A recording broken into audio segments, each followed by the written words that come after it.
Breaking news Jagtial జిల్లా మెట్పల్లిలో దొంగలు బీభత్సం సృష్టించారు. మహిళ మెడలోని పుస్తెల తాడును లాక్కుని పరారయ్యారు. 13వ వార్డులో ఉదయం వేళ ఇంటి పనుల్లో నిమగ్నమైన కోట లక్ష్మి అనే మహిళపై గుర్తు తెలియని దుండగుడు అకస్మాత్తుగా దాడి చేశారు. ఆమె మెడలోని సుమారు 3 తులాల బంగారు పుస్తెల తాడును లాక్కున్నారు.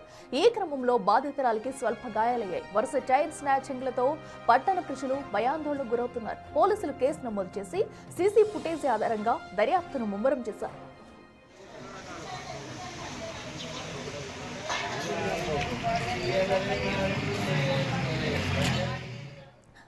జగిత్యాల జిల్లా మెట్పల్లిలో దొంగలు బీభత్సం సృష్టించారు. అయితే మహిళ మెడలోని పుస్తెల తాడుని లాక్కునైతే ఒక చైన్ స్నాచర్ పరారయ్యారు. దీంతో వరుసగా చైన్ స్నాచింగ్లు జరుగుతుండటంతో కూడా పట్టణ ప్రజలంతా భయభ్రాంతులకు గురవుతున్నారు.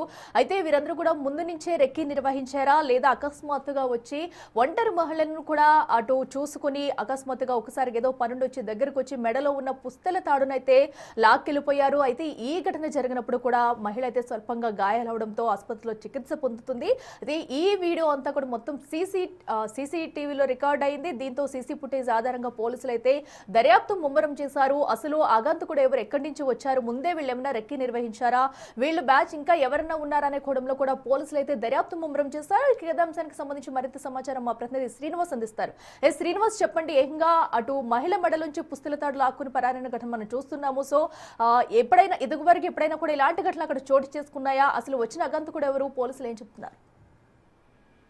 అఖిల జగిత్యాల జిల్లా లోపల ఇటు నైట్ ట్రాఫిక్ గ్యాంగ్ రెచ్చిపోతుందని చెప్పుకోవచ్చు.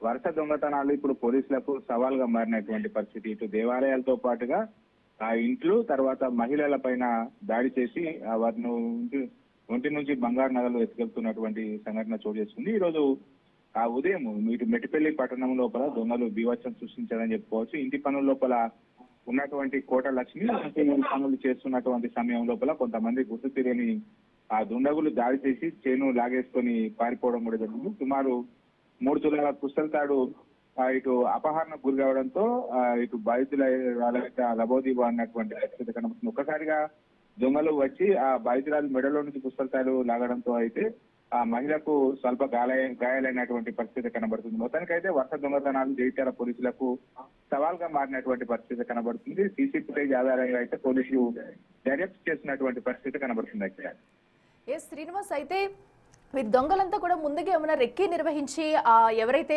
ఒంటరిగా ఉన్నారో వాళ్ళని ముందుగా గమనించి వచ్చి దొంగతనాలకు పాల్పడుతున్నారు అనుకోవచ్చా? అలాగే అర్ధరాత్రి సమయంలో కూడా ఇలాంటి ఘటనలకు పాల్పడుతున్నారా? అసలు ఆ ఏరియా మొత్తంలో అటు గ్రామస్తులు ఏమంటున్నారు? జగిత్యాల జిల్లా లోపల ఇటీవల పలు దొంగతనాలు అయితే ఇటు వరుసగా జరుగుతున్నటువంటి పరిస్థితి కనబడుతుంది. ముందుగానే రెక్కి నిర్వహించి ఇటు ఒంటరిగా ఉన్నటువంటి మహిళలతో పాటుగా తాళం వేసినటువంటి ఇళ్లనే టార్గెట్ గా చేస్తున్నటువంటి పరిస్థితి కనబడుతుంది. ఈ రోజు అక్కడ రెక్కి నిర్వహించినటువంటి ఆ దొంగలు ఇటు ఒంటరిగా ఉన్నటువంటి మహిళ ఇంటి పనులు చేస్తున్నటువంటి సందర్భం లోపలనే చైన్ స్నాచింగ్ కు పాల్పడడం అయితే ఇటు కలకలం సృష్టిందని చెప్పుకోవచ్చు. దీనిపైన పోలీసులు అయితే ఇప్పుడు సీసీ ఫుటేజ్ ఆధారంగా అయితే దొంగలు పట్టుకునేటువంటి పని లోపల ఉన్నట్టు తెలుస్తుంది. అఖిల శ్రీనివాస్, అయితే వరుసగా చైన్ స్నాచింగ్స్ ఘటనలు అయితే మనం చూస్తున్నాము. ఇటు సిటీలో కానివ్వండి, అటు విలేజెస్ లో కూడా వరుస ఘటనలు జరుగుతూనే ఉన్నాయి. ఎందుకంటే పట్టపగలే అటు వాకింగ్ వెళ్లిన వారు కానివ్వండి, ఇలా ఇంట్లో పనులు చేసుకునే వాళ్ళ నుంచి కూడా సడన్ గా వచ్చి దుండగులు అయితే అటు మెడలో ఉన్న బంగారాన్ని అపహరించుకుని పోతున్నారు. సో మరి దీనిపై పోలీసులు ఎంతవరకు ముమ్మరం చేస్తున్నారు, దర్యాప్తునని చెప్పుకోవాలి? వారికి సంబంధించి కూడా ఎలాంటి కౌన్సిలింగ్ ఇస్తున్నారు?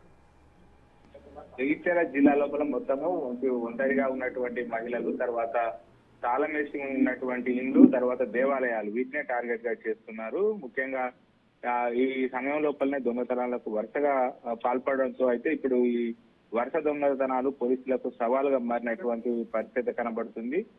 మొత్తానికి పోలీసులు అయితే దొంగలను పట్టుకునేటువంటి పనిలో ఉన్నారు. సీసీ ఫుటేజ్ ఆధారంగా అయితే నిందితులను గుర్తించి తొందర లోపల పట్టుకుంటామని చెప్పి పోలీసులు తెలుస్తున్నటువంటి పరిస్థితి కనబడుతుంది. Right Srinivas, thank you.